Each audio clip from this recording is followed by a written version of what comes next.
ఇకపై మాటల్లేవు, మాట్లాడుకోవడాలు కూడా లేవంటున్నారు టీడీపీ అధినేత చంద్రబాబు.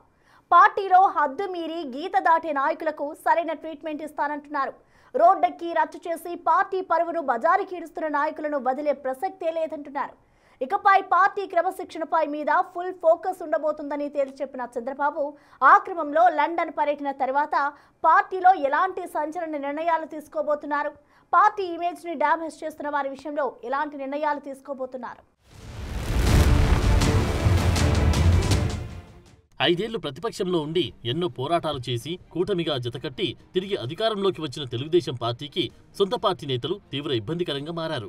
అధికారంలోకి వచ్చిన ఏడాదిలోపే పార్టీని అప్రతిష్టపాలు చేసే విధంగా నాయకులు వ్యవహరిస్తున్న తీరుపై పార్టీ అధినేత చంద్రబాబు నాయుడు తీవ్ర అసహనంతో ఉన్నారట. ప్రజలు మంచి మ్యాండేట్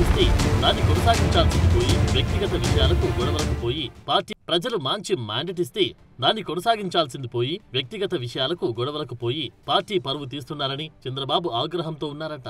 ముఖ్యంగా కొన్ని నియోజకవర్గాల్లో అక్కడి ఎమ్మెల్యేలు వ్యవహరిస్తున్న తీరుపై చంద్రబాబు తీవ్ర అసంతృప్తిగా ఉన్నారట. ఇప్పటి వరకు నచ్చజెప్పే ప్రయత్నం చేసిన అధినేత ఇకపై మాట్లాడే అవసరం ఉండదు, తీవ్ర చర్యలే ఉంటాయని సంకేతాలు ఇస్తున్నారట. ఎమ్మెల్యేలు కొంతమంది నాయకుల తీరు కారణంగా పార్టీకి డ్యామేజ్ జరిగే అవకాశముందని గ్రహించిన చంద్రబాబు ఇకపై పార్టీ మీద ఫుల్ ఫోకస్ పెట్టాలని నిర్ణయించుకున్నారట. లండన్ పర్యటన తర్వాత పార్టీలు పూర్తి స్థాయి ప్రక్షాళన చర్యలు చేపట్టబోతున్నారన్న టాక్ వినిపిస్తోంది. గీత దాటిన నాయకులకు సరైన ట్రీట్మెంట్ ఇవ్వబోతున్నారట. ముఖ్యంగా ఎన్టీఆర్ జిల్లాలోని తిరువూరు వ్యవహారంపై చంద్రబాబు తీవ్ర ఆగ్రహంతో ఉన్నారట. అనుభవం లేకపోయినా, రాజకీయ కుటుంబం కాకపోయినా బాగా పనిచేస్తారనే నమ్మకంతో కొలికపూడి శ్రీనివాస్కి టికెట్ ఇస్తే పార్టీ పరువును బజారుకీడుస్తున్నారని చంద్రబాబు అసంతృప్తితో ఉన్నారట. యువతకు అవకాశం ఇవ్వాలని సంకల్పంతో సీటిస్తే పార్టీ మీద తిరగబడే పరిస్థితికి వచ్చారని నేతల వద్ద ప్రస్తావించారట చంద్రబాబు. అలాంటి వారిని ఉపేక్షిస్తే మొత్తం పార్టీకి ఇబ్బంది కలిగే పరిస్థితులు ఎదురవుతాయని చంద్రబాబు భావిస్తున్నారట. అందుకే తిరువూరు పంచాయతీకి ఫుల్ స్టాప్ పెట్టాలని టీడీపీ అధినేత డిసైడ్ అయ్యారట. లండన్ పర్యటన తర్వాత కొలికపూడి శ్రీనివాసరావుని, ఎంపీ కేశినేని చిన్నిని పిలిపించి మాట్లాడి కీలక నిర్ణయం తీసుకోబోతున్నారంట. అందులో భాగంగానే విడివిడిగా ఎమ్మెల్యే, ఎంపీ వివరణను తీసుకోవాలని పార్టీ క్రమశిక్షణ కమిటీని ఆదేశించారు. ప్రతిపక్షాలకు లేనిపోని అవకాశాలను పార్టీ నాయకులు, ఎమ్మెల్యేలు కల్పిస్తున్నారన్న అభిప్రాయాన్ని కూడా చంద్రబాబు వ్యక్తం చేశారట.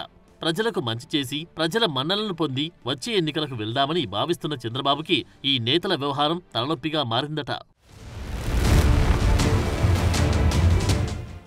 ఇక వీటితో పాటు రాష్ట్రంలోని వివిధ నియోజకవర్గాల్లో కొంతమంది ఎమ్మెల్యేల పనితీరుపైన కూడా చంద్రబాబు అసంతృప్తిగా ఉన్నారట. సంబంధం లేని విషయాల జోలికి వెళ్లి అనవసర వివాదాలు సృష్టిస్తున్నారని, పార్టీ పరువును తీస్తున్నారనే అభిప్రాయంలో బాబు ఉన్నారట. మడకశిర ఎమ్మెల్యే ఎంఎస్ రాజు భగవద్గీత గురించి మాట్లాడి తప్పు చేశారని, ఎమ్మెల్యేగా పరిధి దాటి మాట్లాడాల్సిన అవసరం ఏముందని చంద్రబాబు ఆగ్రహం వ్యక్తం చేశారట. వీటితో పాటు స్థానికంగా ఉండే పార్టీ నేతల విషయంలోనూ కొంతమంది ఎమ్మెల్యేలు అంటిముట్టనట్టు వ్యవహరించడం, స్థానిక ప్రజలకు అందుబాటులో ఉండకపోవడంపైన చంద్రబాబు కోపంగా ఉన్నారంటున్నారు. అదే సందర్భంలో చాలా మంది ఎమ్మెల్యేలకు తొందరపడి టికెట్లిచ్చామని సిబిఎన్ భావిస్తున్నట్లు తెలుస్తోంది. పార్టీ లేకపోతే అభ్యర్థులు ఎమ్మెల్యేలుగా ఎలా గెలుస్తారని అభిప్రాయాన్ని పార్టీ నేతల వద్ద ప్రస్తావించారట చంద్రబాబు. ఒకవేళ అలాంటి ఆలోచనలు ఉంటే సొంత ఇమేజ్ తో ఇండిపెండెంట్ గా పోటీ చేయాలని చంద్రబాబు అన్నట్టు సమాచారం. ఎమ్మెల్యేలు, నేతలు ఇకపై తీరు మార్చుకోకపోతే ఖచ్చితంగా కఠిన నిర్ణయాలు తీసుకోవాల్సిందేనని బాబు డిసైడ్ అయ్యారట. మొత్తానికి వరుస వివాదాల నేపథ్యంలో చంద్రబాబు పార్టీ మీద ఎక్కువగా ఫోకస్ చేయాలని నిర్ణయించుకున్నట్టు చెప్తున్నారు. ఇప్పటికే కొంత ఆలస్యం చేశామని, ఇకపై నేతల పనితీరు, ఎమ్మెల్యేల పనితీరుపై దృష్టి పెట్టాలని చంద్రబాబు నిర్ణయించుకున్నారట. లండన్ పర్యటన తర్వాత తిరువూరుతో పాటు మరికొన్ని నియోజకవర్గాల పరిస్థితిని క్లియర్ చేయాలని చంద్రబాబు నిర్ణయించుకున్నట్లు పార్టీ వర్గాలు చెప్తున్నాయి.